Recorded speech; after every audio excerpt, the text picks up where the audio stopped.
मला काय हो माहिती. खूप जाड होती का आवळाची वगैरे? असतील एवढे नाही काय सांगता. असं नाव पडायचं कारण काय? आता ते पहिले लोकांना सांगताय ना, मला तरी काय सांगता असं. ह्या गावचं नाव आवळी का पडलंय? आवडी होय. हा, तुमच्या गावात जास्त आवळीची पण झाड आहेत का? मग कसं गावाचं नाव पडलंय आवळी? हे आवळी नाव कसं पडलं? आवळी नाव का पडल्या? कसं काय? काय व्हायचं ते कुणाला नेमकं आवडत होती.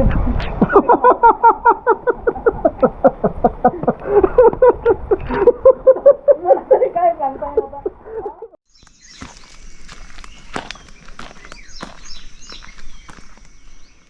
मंडळी नमस्कार, मी वाटसरू मिलिंद भोसले आणि तुम्ही पाहताय महाराष्ट्रामधील सर्वात लोकप्रिय यूट्यूब चॅनल मी वाटसरू. सध्या या पावसाचं आगमन झालेलं आहे, सर्वीकडे हिरवंगार झालेलं आहे, दुःख पसरलेलं आहे. इकडं बघा, आणि हे पाणी बघा, लाल लाल भडक पाणी आहे. ह्या मोसममध्ये घराच्या बाहेर पडणं आणि हा निसर्गाचा आनंद घेणं म्हणजे सगळ्यात चांगला अनुभव. हा जो अनुभव घ्यायला आपण निघालेलो आहे आणि हा अनुभव घेता आपल्याला एक गाव भेटलेलं आहे. त्या गावाचं नाव काय आहे? जरा वेगळं नाव येते, तुम्हाला हसायला येईल. त्या गावाचं नाव काय आहे? त्या गावाचं नाव आहे आवळी. त्या गावाचं नाव आवळी का पडलं आणि ते गाव कसं आहे आणि त्या गावाचं वेगळं पण आहे ना, हे सगळ्या गोष्टी आपण व्हिडिओमध्ये कव्हर केलेल्या आहे. तुम्हाला फक्त पुढचे 20 मिनिटं हा व्हिडिओ पाहायचा आहे आणि हे नवीन गाव एक्सप्लोर करायचं आहे. मंडळी, गावं तर आपण खूप पाहतो. काही निसर्गरम्य असतात, काही ऐतिहासिक असतात, तर काही अगदी साधीसुधी. पण काही गावं अशी असतात ना, जी पहिल्याच भेटीत आपल्याला थक्क करतात आणि चेहऱ्यावर एक मोठं हसू आणतात. असंच एक मजेदार गाव माझ्या प्रवासात भेटलं, ते म्हणजे राजगड किल्ल्याच्या पोटात वसलेलं आवळी गाव. या गावचं नाव इतकं विनोदी वाटलं की फाट्यावर नाव वाचून माझी उत्सुकता वाढली. गावात पाऊल ठेवलं आणि जाणवलं की इथं सगळंच काहीतरी वेगळं आहे.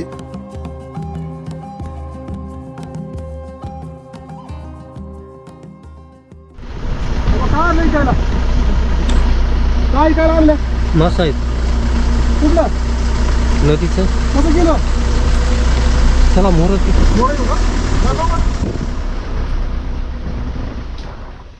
कसं दिलं मासा? ते मोठं आहे का बारीक आहे? हे मळायचं. मी म्हटलं ते मोठे वाले तुझ्याकडे. मोठं नाही का? बरं राहू दे, मला वाटलं मोठं असं म्हणून तुला विचारलं.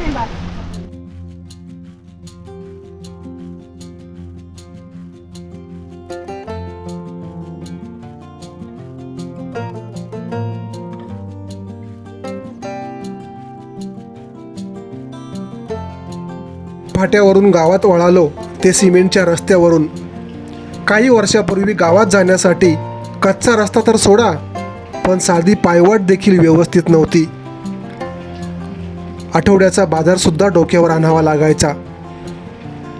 गावात प्रवेश करताच नजरेत न सामावणारं एक भलं मोठं टोलेजंग घर पाहून आश्चर्य वाटलं, पण ते क्षणभरच. कारण इथं अजूनही अशीच बरीच घरं पाहायला मिळाली. पाऊस काय थांबायचं नाव घेत नव्हता, त्यामुळं कुणाशी बोलावं, चौकशी करावी हा प्रश्न होता. तेवढ्यात एक ताई आणि दादा भेटले. तुम्हाला बाजार कुठं असतो माशी? साखर आता साखर नसरापूर डायरेक्ट. साखरेचा बाजार भरतो का?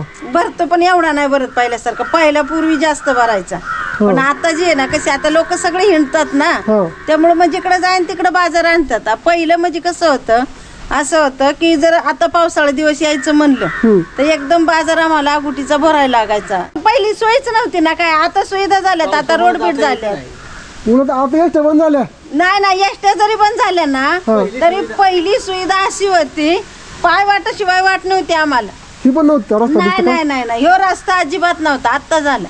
मग तुम्हाला बाजाराला चालत जायला लागायचं? हो, चालत जावं लागायचं साखरेपर्यंत. मग तुम्हाला एसटी वरची कुठली होती पहिली बुचुंडा एसटी. पलीकडच्या गावात जाऊ तेव्हा. मग तुम्हाला इथून स्टॉपला जायचं म्हणलं तर किती वेळ लागायचा? अर्धा एक तास. चालत जायचं स्टॉपला, अर्धा एक तास तिथून एसटी पकडायची. तिथून एसटी पकडायची. लवीवरती तरी जायचं, नाही तर मेरावण्यावर जायचं. मग जेव्हा मोकळं होतं तेव्हा ठीक होतं. मग पावसाळ्यात सुद्धा जावंच लागायचं. नाही तर मग सकाळी इथं 7ला एक दूध गाडी असते. अच्छा. मग त्या दुधाच्या गाडीने जायचं. एसटी अजून पण येत नाही का? नाही एसटी नाही, जीप गाडी नाही, काय नाही. मला इथं उद्योग काय असतो मग? काय नाही भात शेतीच. भातच फक्त? हो भातच, बाकीचं काय तेव्हा. आता काय पहिल्या साऱ्या कोणी नाचणे करीत नाही, वरई करीत नाही, कारण का आता माणसंच नसतात ना. आता कोण थांबतंय तेव्हा गावाला? म्हातारी म्हातारी माणसं. आणि अशी कामाधंद्याला काय जर असलं ना की मग येतात आपली. पहिलं म्हणजे कसं आम्हाला राशन मिळायचं, ही मिळलं ना तरी पण पलीकडच्या गावात जावं लागायचं. लवी गाव म्हणून आहे ना, तिकडे जावं लागायचं ना आणायचं. पण आता नाही, आता गावामध्ये भेटतं. पण जेव्हा रस्ता नव्हता किंवा एसटी नव्हती मग तुम्ही कसं मग ती करायचं? चालत जावं लागायचं. अंगावरती पोती घ्यायची, कागद घ्यायचा आणि जायचं चालत. म्हणजे काय सामान किराणा हो, मिळालं ते किंवा रेशन? डोक्यावरती आणायचं. कुठं आता आंबा लाव, कुठं नारळ लाव, कुठं हे असं बांबू लाव. ही लावगड जास्त आहे आता. बांबूचा काय होतो का फायदा? हो होतो ना. मग ते काय तुम्ही? बांबू जर लावला ना तर एक बांबू 100 रुपयाला जातो. बर. मग तो जर, आणि त्याला काय मेहनत नसते. आता लावलं की त्याला काय बिन्नी नाही लाव, फक्त लावणीचीच त्याची ही असते. मग नंतर काहीच नाही. 3 वर्षांनी 4 वर्षांनी येतो बांबू तोडायला.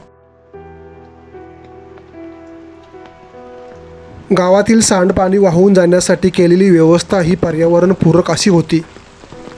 गावाच्या बाहेर जाणाऱ्या पाण्याचा पुनर्वापर छान पद्धतीने केला होता.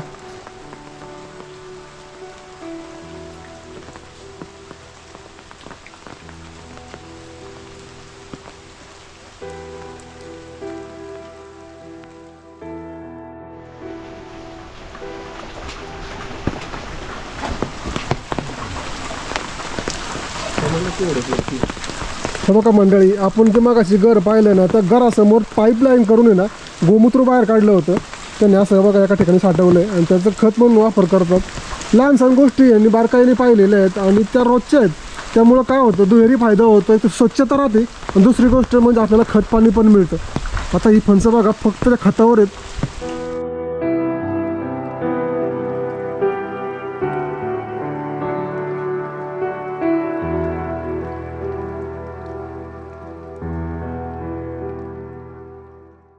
मग अशी मी आहे ना तिथं ते बांबू बघितले तोडलेले, त्याला खाली मुळ्या होत्या. मग त्या बांबूचं काय करतो? ते बांबू आता आहे ना खड्डा घ्यायचा, त्या खड्ड्यामध्ये लावायचं. मग ते लावल्यानंतर त्याला बरोबर दुसरं कोंब येऊन शनी त्याला ते फुटतो. एकदा ह्या बांबूने जीव धरला ना की त्याला परत आहे ना एक एक कोंब एक एक असं मग मोठं बॅट होतं. मग त्याचं काय बी नसतं का? बी नाही, त्याला ते खालीच कोंब फुटतात. मग आता त्याला लावलं ना की त्याला परत पाणी घालायचं नाही किंवा बेनायचं नाही किंवा काय बघायचं नाही. फक्त उन्हाळ्यामध्ये त्याला वनवा जाऊ नाही. वनवा म्हणजे काय, असं पेटवून पांजरटा पेटवतात ना तसं पेटवू नाही कुणी. फक्त त्याची तेवढी काळजी घ्यायची. गावातील अंतर्गत रस्ते हे सिमेंटमध्ये तयार केलेले होते. जरा फेरफटका मारावा म्हणून निघालो. मनामध्ये जो महत्त्वाचा प्रश्न होता की या गावचं नाव आवळी का पडलं, त्या प्रश्नाचं उत्तर मला शोधायचं होतं. वरून राजा काही विश्रांती घ्यायच्या विचारात नव्हता. तसाच पुढे निघालो. अरे बापरे, तर बघा थोडक्यात वाचलंय घर.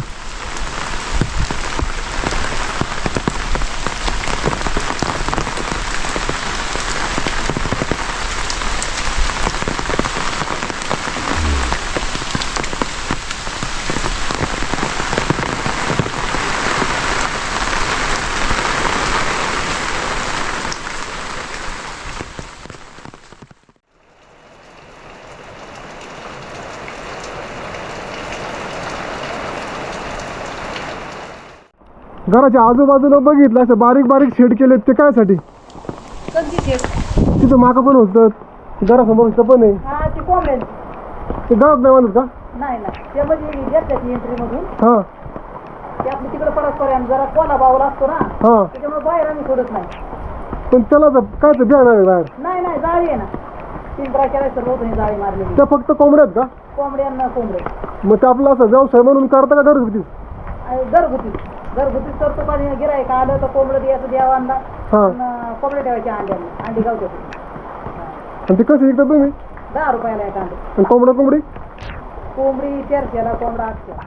मला असंच असं पडला की खाली फणसी गाव आहे काय? हा, मग तिथं जास्त झाड फणसीची होती का? तसं नाही, ते नावच आपलं फणसी. मग ह्याला कसं काय आवळी पडले? आता काय व्हायचं ते कुणाला नेमकं आवडत होती.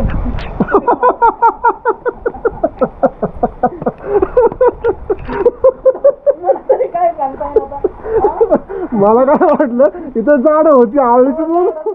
या मावशीने एक गमतीवर उत्तर दिलं आपल्याला. या गावाला असं आवळी नाव पडायचं कारण काय? आवळी गाव तसं काही सांगतो येणार नाही. हा. आवळी पडलं एवढं खरं. आता प्रत्येक गावांची नाव अलग अलग आहेत. आता लवी हा. आता लोक काय म्हणतात लवीला काय लव्हाळी जास्त आहेत का? तसं काहीच नाही. तिचं नाव लवी आहे. आता मेराव नाही ते कुठल्या ह्यानी म्हणजे वाडावडिलांनी दिला असन किंवा पिंपरी आहे. मग पिंपरी म्हणल्यावर काय ते नेमकं काय ओळखायचं आपण? फणसी काय वरून पडलं असं मग? तसंही नाही ना सांगता येत. तसंही नाही. कसं सांगता येईल? आवळीचं का पडलं? आता असे नावच आता ही दादवडी आली. हा मग दादवडीचं काय घ्यायचं भाई कसं काय? हा हा. हा? तसं आपल्याला काय सांगता येईल? हे काय काय मग ते बाहेर काढलं त्याला ह्याचं काय करता तुम्ही? अंडी बिंडी विकताव का काय? मी आपला हा व्यवसाय म्हणून करताय. कोंबड्या पण विकताव. मग त्यांना बाहेर कायचं बिया नाही होय? बाहेर कायच भेटतो हे असं कंपाऊंड केलं नाही बाऊल बिऊल काय रार मांजर असतं ना. बाहेर तिकडे मग सोडलं की मग बाऊल अच्छा हा ना असं ते ठेवलं की मग नाही. अच्छा अच्छा. हे चांगलं आहे तुमचं गाव. मला आवडलं बाबा. सगळं असं बॅट बिट सगळी झाडं बिड आहेत. हिरवगार दिसते. मावशीला म्हणलं आवळी कसं पडली बाया म्हणली मला काय माहिती कसं आवळी पडला असतं का लोक मेकायला आवळायचे. गावाचं नाव जरी मजेशीर असलं तरी गावकरी मात्र हुशार आणि दूरदर्शी होते. गुरांच्या गोमूत्राचं केलेलं नियोजन ह्या गावाला इतरांपेक्षा वेगळं बनवतं. ती गोमूत्र आहे ना ती तसं ती झाकून आपलं डायरेक्ट खाली जात की रोडला घाण नको किंवा इथं घाण नको. संध्याकाळची दुधाचं इथं वाजतात ना सकाळ संध्याकाळ माणसं मग ते वास आला नाही पाहिजे म्हणून ती गटर तसं झाकून काढलंय आणि ती मग खाली निघते डायरेक्ट त्या वड्यामध्ये ती गोमूत्र. मग वास येत नाही गुरांच्या गोमूत्र. तुम्ही हे जे बंद केलं ते वास येऊ नये म्हणून. हा ती गोमूत्र जात ना. मग जर तसं नसतं ना केलं तर रोडवरती सगळं उपन निघालं असतं ना बाहेर. मग लोकांना जाण्या येण्याला अडचण होती. माझं प्रत्येकाने केलं असतं तर गाव स्वच्छ राहील. ना प्रत्येकाच आहे इकडं या गावामध्ये आहे ना प्रत्येकाच आहे असं ओपन नाहीच. सगळ्यांचं आहे तसं हे केलं. तुमच्या ह्या गावाला आवळी नाव कसं काय पडलं? कसं पडलं असं वाडलांनी पाडलेलं मी ते आम्ही काय सांगावं तुम्हाला माहिती ना? आम्हाला नाही माहिती. आवाज आहे देवी आहे आमची मंदिर आहे ना हा ती देवी आहे आवाज आहे नाव पडले. मग त्याला काहीतरी असणार आहे परंपरा. काय आपल्या गावाचं नाव आवडी कसं पडलं? आता तू ह्याच गावची आहे ना? मग ह्या तुमच्या गावाला आवळी नाव कसं काय पडलं? आता मला काय हो माहिती पहिल्यापासूनच आहे की हे गाव आवळी म्हणू आवाज आहे. मग ही काय इथली लोक काय अशी एकमेकाला आवळायची का काय? आता काय माहित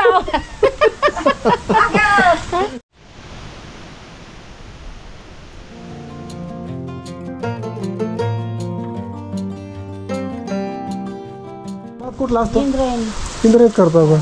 ते पहिलं 57-52 करायचं. असलं काय नाही आता इंद्रायणीच निघाली. 57 लय भाव झाला. आता 250 रुपये किलो झालाय. हो पण ते करीत नाही ना आता लोक. करून बघायचं यंदा किंवा पुढल्या वर्षी. पुढल्या वर्षी यंदा काय होतं काय 200 रुपये किलो झालाय तो. हो 57चा. मग तोच ना आंबे मोर म्हणता तुम्ही. तुमच्या आवळी गावाला हे आवळी नाव कसं पडलं?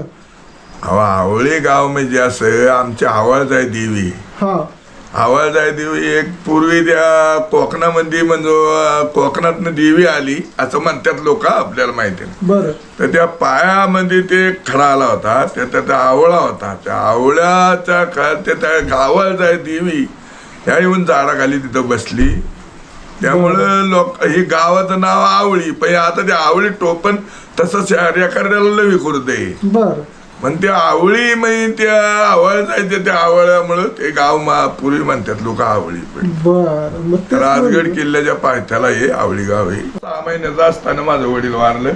तर आईनीच माझा सांभाळ केला. अच्छा. लहानपणी एवढ्या फुटक्या पाठीवर मी 5वी 7वी शाळा शिकलो. एवढ्या फुटक्या पाठीवर बापरे. मला पुस्तक मिळलं नाही. मग तिथं 7वी गेल्यावर मी मुंबईला गेलो. तिथं कुल्फीचा धंदा करायला सुरुवाती केली. तर पहिल्या वर्षी 80 रुपये मिळलं. तर लोक म्हणली बाबा बाबा लय पोरांनी पैसे कमाव. 80 रुपये 80 लय कमावलं. तर त्या काळातला 80 म्हणजे लय मोठं होतं. लाखाच्या पुढं असं. तर अशी आमची जीवनकथा आहे. लय अवघड तुम्ही कुल्फी डोक्या विकायचा का तसा? डोक्यावर विकायचं. आवळी कसं काय पडलं मग? आवडी तर काय सांगतो वाडावाडला ना तरी सांगता येते का? तुमची देवी पण आवड काहीतरी आहे वाटतं. आवडलं मग तेच म्हटलं आवळे गाव पाहायचं कारण काय? आवळे गाव म्हणजे ती देवी आहे ना हां ती पुढं लांब होती कुठेतरी ती कोकणात. ह्याच्या घोड्याच्या पायात आहे ती. हम्म, हत्तीच्या घोड्याच्या हम्म. आणि तो खडा एवढा एवढा तिथं पडला बरं. इथं हां. तिथं ती आवाज आहे पुण्याला चालत गेलो कुठं? पुण्याला चालत इथून? बापरे, किती वेळ लागला होता? नसरापूरला पुण्याला एकदा पुण्याहून एकदा आलोय आणि एकदा गेलोय नसरापुराला एकदा आलोय एकदा गेलो चालत? चालत जिगीर बनली बाय तुमची. आंबाजी पण एवढं एवढं म्हणजे म्हाताऱ्या ती डोक्यावर न्यायचं? डोक्यावर म्हाताऱ्या बरोबर म्हातारा चालला होता आंबाजी हां नसरापूरला हां ते मागं लागलो आणि बारीक होतो हां एवढ्या टोपलीमध्ये मला आंबा दिलं हां. मग त्याच्या मागे गेलो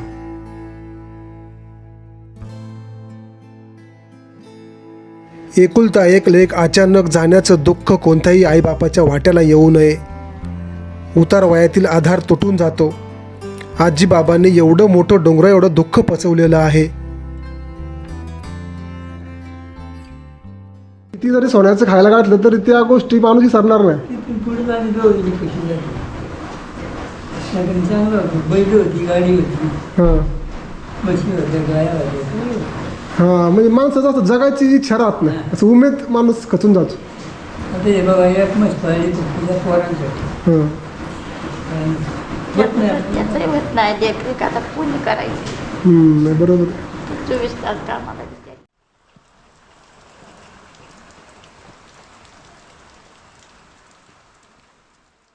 वाटतं गावाला शहरातल्या पेक्षा. पण शहरात सगळ्या सुविधा आहेत. जरी असल्या ना तरी पण गावाकडे आहे ना बरं वाटतं. जरी नाही निदान शेताच्या बांधावनी जरी फिरून आलं ना हां. तरी भूक बीक लागते, वातावरण छान वाटतं. मागं युद्ध झालं होतं तेव्हा गॅस संपला तेव्हा लोक गावाला चालली होती. आता काय आहे ना पाऊस. हां म्हणजे कसं गावाला जर समजा शहरामध्ये कसं आहे गॅस संपला तर आपल्याला खाण्याची मुश्किल यायचं ना. पण गावाला असं नाही निदान चूल जरी नसली तरी 3 दगडे आपण मांडून कुठूनही काटकं वडून आणतो, त्या चुलीला घालतो. खाणं तर आपण शिजवणारच ना, मग ते खाण्याला तर लागणारच. पण आजकालची पिढी म्हणते मला पुढेच जायचे, शहरात जायचे. नाही, आता ते पिढीचं चाललेलंच आहे आजकाल. तर काय खायला नसलं तरी चालेल पण पुणे पाहिजे किंवा मुंबई पाहिजे. आता पाऊस असता पडला म्हणजे मग काय त्यांनी उपाशी राहायची त्यांची तयारी असती, पण आपली खेडेगावच्या लोकांची नसती ना. पण हिथली मीठ भाकरी तुम्हाला ऐकणार आहे का? नाही, हितली कशी ऐकन ठेवा. मग आता शाळाही बंद व्हायला आल्या, हो आता घरही बंद झाली. इकडून इकडून लोक म्हातारी, हो मग शहरात गर्दी करून काय फायदा आहे? नाही ना.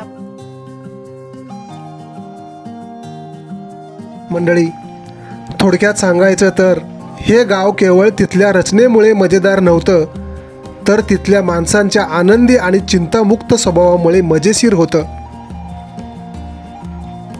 आजच्या धावपळीच्या युगात जिथे प्रत्येक जण तणावात आहे, तिथं ह्या गावाने मला हसून कसं जगायचं हे शिकवलं. तुम्हाला हे गाव कसं वाटलं आणि गावातली कोणती गोष्ट अगदी मनापासून आवडली ते मला कमेंट करून नक्की सांगा.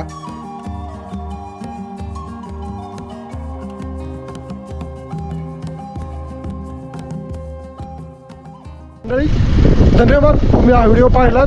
आणि हो, मुख्य म्हणजे सबस्क्राईब तुम्ही केलं, करत राहा, ते गरजेचं आहे. इथून पुढे तुम्ही सबस्क्राईब केलं तर तुम्हाला नवीन व्हिडिओ पाहता येतील आणि आपले नोटिफिकेशन तुम्हाला लवकरात लवकर मिळेल. पुन्हा एकदा भेटूया अशा वेगळ्या वळणावर, वेगळ्या गावात आणि वेगळ्या ठिकाणी. तोपर्यंत धन्यवाद.